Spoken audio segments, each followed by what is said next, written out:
दोस्तों नमस्कार, channel 4 news India पे आपका स्वागत है।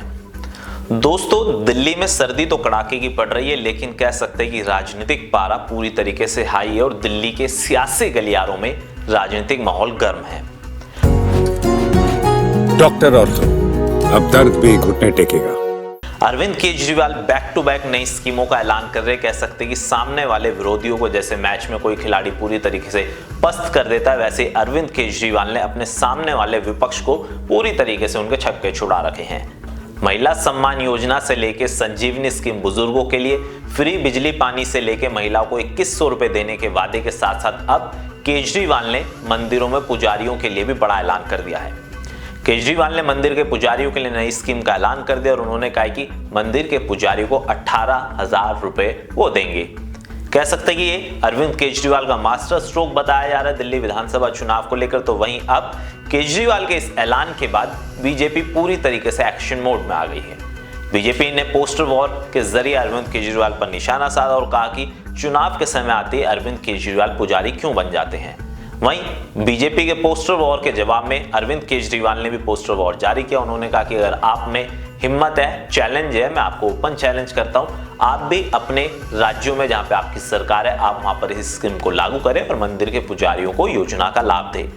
कह सकते हैं कि अरविंद केजरीवाल समझते हैं कि दिल्ली की नब्ज क्या है, क्योंकि दिल्ली के वोटर्स अरविंद केजरीवाल के जो छोटे तबके के वोटर्स जो छोटे समुदाय से आते हैं, अलग अलग, चाहे वो ऑटो वाले हों, रिक्शे वाले हों, अब जैसे मंदिर के पुजारी हो, अरविंद वो केजरीवाल के यानी कि आम आदमी पार्टी के कोर वोटर माने जाते हैं और इनको अपनों से दूर होते हुए केजरीवाल नहीं देख सकते, क्योंकि केजरीवाल को भी पता है कि अगर ये वोटर्स उनसे दूर चले जाएंगे तो कहीं ना कहीं दिल्ली की सत्ता में वो काबिज नहीं हो पाएंगे। और इसीलिए back to back Arvind Kejriwal नई नई स्कीमों का ऐलान कर रहे हैं, क्योंकि अरविंद केजरीवाल भी जानते हैं अगर एक बार आचार संहिता लग गई तो नई स्कीमों का ऐलान नहीं हो सकता है। हालांकि बीजेपी लगातार उन पर कटाक्ष कर रही है, तो वहीं कांग्रेस भी कह रही है कि इस तरीके के जुमलों से दिल्ली वाले उनके पक्ष में आने वाले नहीं हैं। लेकिन इस बार दिल्ली का चुनाव दोस्तों काफी इंटरेस्टिंग होने वाला है। कह सकते हैं कि त्रिकोणीय मुकाबला दिल्ली में देखा जा सकता है। आम आदमी पार्टी कह रही है कि वो फिर से सत्ता में आ रहे हैं, लेकिन उनके लिए इस बार सत्ता हासिल करना इतना आसान भी नहीं होगा, क्योंकि पार्टी के मुखिया यानी कि संयोजक अरविंद केजरीवाल के ऊपर शराब नीति से लेके तमाम बड़े स्कैम के आरोप उन पर लगे हैं।